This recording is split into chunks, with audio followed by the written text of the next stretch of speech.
ബിസ്മില്ലാഹിർ റഹ്മാനിർ റഹീം. ഇന്നൽ ഹംദലില്ലാ വസ്സലാത്തു വസ്സലാമു അലാ റസൂലില്ലാ വഅലാ ആലിഹി വസഹ്ബിഹി അജ്മഈൻ. അസ്സലാമു അലൈക്കും വറഹ്മത്തുള്ളാഹി വബറകാതുഹു. വാട്സാപ്പ്, ഇൻസ്റ്റാഗ്രാം, ടെലിഗ്രാം പോലുള്ള സാമൂഹ്യ മാധ്യമങ്ങളിൽ ചിത്രങ്ങൾ പങ്കുവെക്കുമ്പോൾ നാം ശ്രദ്ധിക്കേണ്ടതുണ്ട്.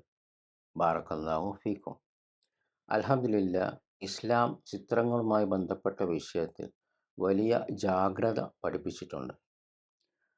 ചിത്രങ്ങൾ പലപ്പോഴും ഗുരുതരമായ ദോഷഫലങ്ങൾക്ക് കാരണമാകാമെന്നത് നാം ആധുനിക ലോകത്ത് നിരന്തരം കാണുകയും കേൾക്കുകയും ചെയ്യുന്നു. ഈ അടുത്ത് കേരളത്തിൽ തന്നെ നടന്നൊരു സംഭവമാണ് പെൺകുട്ടികളുടെ ചിത്രങ്ങൾ ടെലിഗ്രാം വഴി മോർഫ് ചെയ്ത് വിൽപ്പന നടത്തിയെന്നത്. ഇത് ഞെട്ടിക്കുന്നതും അത്യന്തം ക്രൂരവുമായ ഒരു പ്രവൃത്തിയാണ്.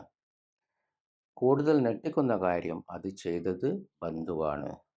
ഇസ്ലാമിൽ വിവാഹം അനുവദനീയമായ ബന്ധുക്കൾ, അവർക്ക് മെഹറമല്ലാത്തവർ എന്നാ പറയാം, തമ്മിലുള്ള അനാവശ്യ ഇടപഴകലും ദീർഘനേരത്തെ സംസാരവും പരസ്പരം നോക്കിക്കൊണ്ടിരിക്കലും അനുവദനീയമല്ല. ഫോട്ടോകൾ സോഷ്യൽ മീഡിയയിലോ കുടുംബ ഗ്രൂപ്പുകളിലോ പങ്കുവെക്കുമ്പോൾ അവ മെഹറമല്ലാത്തവർ കാണാനുള്ള സാധ്യതയുണ്ട്.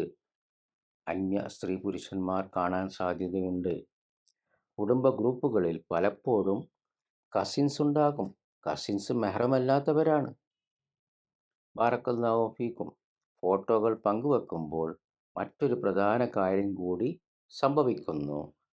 അള്ളാഹുവിൻ്റെ കൽപ്പനക്ക് എതിര് പ്രവർത്തിക്കാൻ അത് കാരണമാകാം.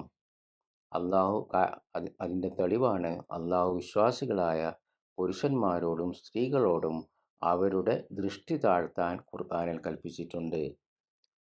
സൂറത്ത് നൂറിൽ അള്ളാഹു പറയുന്നു, വിശ്വാസികളായ പുരുഷന്മാരോട് പറയുന്നു.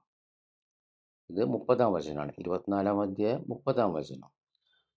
കുലിൽ മുഅ്മിനീന യഗ്ളൂ മിൻ അബ്സ്വാരിഹിം വയഹ്ഫളൂ ഫുറൂജഹും ദാലിക അസ്കാ ലഹും ഇന്നല്ലാഹ ഖബീറും ബിമാ യസ്നഊൻ. വിശ്വാസികളായ പുരുഷന്മാരോട് അവരുടെ ദൃഷ്ടി താഴ്ത്താനും അവരുടെ ഗുഹ്യാവയവങ്ങൾ കാത്തുസൂക്ഷിക്കാനും പറയുക. അതാണ് അവർക്ക് കൂടുതൽ പരിശുദ്ധമായത്. തീർച്ചയായും അവർ പ്രവർത്തിക്കുന്നതിനെക്കുറിച്ച് അള്ളാഹു നന്നായി അറിയുന്നവനാകുന്നു. തൊട്ടടുത്ത വചനത്തിൽ സ്ത്രീകളോടും ഇത് തന്നെ പറയുന്നു. വിശ്വാസികളായ സ്ത്രീകളോട്, ഖുലിൽ മുഅ്മിനാത്തി യഗ്ളുൽന മിൻ അബ്സാരിഹിന്ന വയഹ്ഫൾന ഫുറൂജഹുന്ന.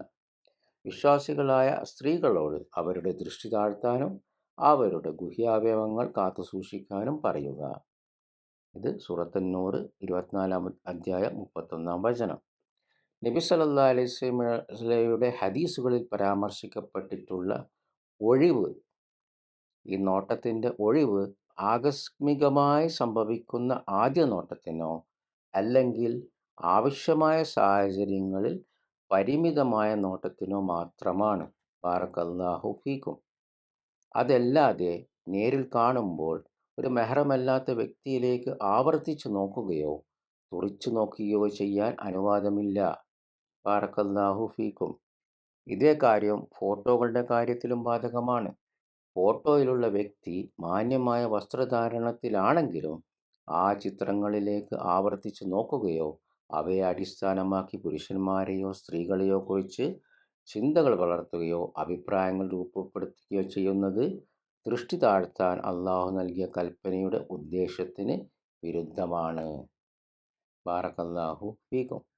ചിലർ പറയും, ഞാൻ അവരെ പെങ്ങളെപ്പോലെ അല്ലേ കാണുന്നുള്ളൂ, നമ്മളെ വീട്ടിൽ ഒരുമിച്ച് വളർന്ന് അങ്ങനത്തെ ഒരു കുട്ടിയല്ലേ, അപ്പോൾ എന്തിനാ അവരെ ഉപദേശിക്കുമ്പോൾ ഇങ്ങനെ പറയാം, അപ്പോൾ എന്തിനാ നിങ്ങൾ അവരോട് ഈ രീതിയിൽ, അപ്പോൾ എന്തിനാ നിങ്ങൾ എന്നെ ഈ രീതിയിൽ ഉപദേശിക്കുന്നു എന്ന് പറയും അവർ. ബാറക്കല്ലാഹു ഫീക്കും. അവരോട് പറയാനുള്ളത്, ഇത് അള്ളാഹുവിൻ്റെ നിയമമാണ്. ബാറക്കല്ലാഹു ഫീക്കും. അള്ളാഹുവിൻ്റെ നിയമം ഒരു മുസ്ലിം അനുസരിക്കൽ നിർബന്ധമാണ്. പിന്നെ അവിടെ ഞാൻ അവളെ ഒരു പെങ്ങളെയായി പോലെ കാണുന്നുള്ളൂ, അത്രേ ഉള്ളൂ എന്നും പറഞ്ഞിട്ട് കാര്യമില്ല. കാരണം അള്ളാഹ് പറഞ്ഞു, അള്ളാഹ് എന്താക്കിയിട്ടുണ്ട്, അന്യപുരുഷന്മാർക്കിടയിൽ ഈ അന്യപുരുഷന്മാരും സ്ത്രീകൾക്കും വേണ്ടി ഈ നിയമങ്ങൾ അള്ളാഹു ഖുറാനിൽ വ്യക്തമാക്കിയതാണ്, ഹദീസുകളിൽ വ്യക്തമാക്കിയതാണ്. പിന്നെ എന്താണ്, അള്ളാഹുവിൻ്റെ നിയമത്തെക്കാൾ അപ്പുറം നമ്മുടെ ചിന്ത പോകരുത്. ബാറക്കല്ലാഹു ഫീക്കും. എന്നിട്ട് അതിനെതിരെ നമ്മൾ ന്യായീകരണങ്ങൾ കൊണ്ടുവരരുത്. ബാറക്കല്ലാഹു ഫീക്കും. അത് പാടില്ല. അതൊരു വിശ്വാസിക്ക് പാടില്ല. ഒരു വിശ്വാസി അവൻ്റെ പരലോക വിജയത്തെ ബാധിക്കുന്ന കാര്യങ്ങൾ അതുകൊണ്ട് അതീവ ജാഗ്രത പുലർത്തേണ്ടതാണ്. അതുകൊണ്ട് വാട്സാപ്പ്, ഇൻസ്റ്റാഗ്രാം, ടെലിഗ്രാം തുടങ്ങിയ പ്ലാറ്റ്ഫോമുകളിലും കുടുംബ ഗ്രൂപ്പുകളിലും മെഹ്റമല്ലാത്തവർ കാണാൻ സാധ്യതയുള്ള വ്യക്തിപരമായ ഫോട്ടോകളും ചിത്രങ്ങളും വിവാഹം പോലുള്ള പരിപാടികളിലെ ചിത്രങ്ങളും പങ്കുവെക്കുന്നത് ഒഴിവാക്കുകയും ഈ വിഷയത്തിൽ പ്രത്യേകം ജാഗ്രത പുലർത്തുകയും ചെയ്യേണ്ടതാണ്. ബാറക്കല്ലാഹു ഫീക്കും. ഈ വീഡിയോയുടെ ഡിസ്ക്രിപ്ഷനിൽ പോയാൽ നിങ്ങൾക്ക് ആത്മാവുള്ള ഫോട്ടോ എടുക്കൽ തന്നെ, ചിത്രം എടുക്കൽ തന്നെ നിഷിദ്ധമാണ്. എപ്പോഴൊക്കെ ഫോട്ടോ, എന്തൊക്കെയാണ് നിർബന്ധ സാഹചര്യം ഫോട്ടോ എടുക്കാൻ, എന്തുകൊണ്ട് ഫോട്ടോ, ചിത്രം ഹറാമാക്കി എന്നതെല്ലാം നിങ്ങൾക്ക് ഈ വീഡിയോയുടെ ഡിസ്ക്രിപ്ഷനിൽ പോയിട്ടുള്ള ആത്മാവുള്ള ഫോട്ടോ എന്ന് പറഞ്ഞ തലക്കെട്ടിൽ അതിൻ്റെ ലിങ്ക് തുറന്നാൽ നിങ്ങൾക്ക് എല്ലാ തെളിവുകളും വിശദമായി വായിക്കാം. ബാറക്കല്ലാഹു ഫീക്കും. സുബ്ഹാനക്കല്ലാഹുമ്മ വബിഹംദിക അഷ്ഹദു അൻ ലാ ഇലാഹ ഇല്ലാ അൻത അസ്തഗ്ഫിറുക വഅതൂബു ഇലൈക്. അസ്സലാമു അലൈക്കും വറഹ്മത്തുള്ളാഹി വബറകാതുഹു.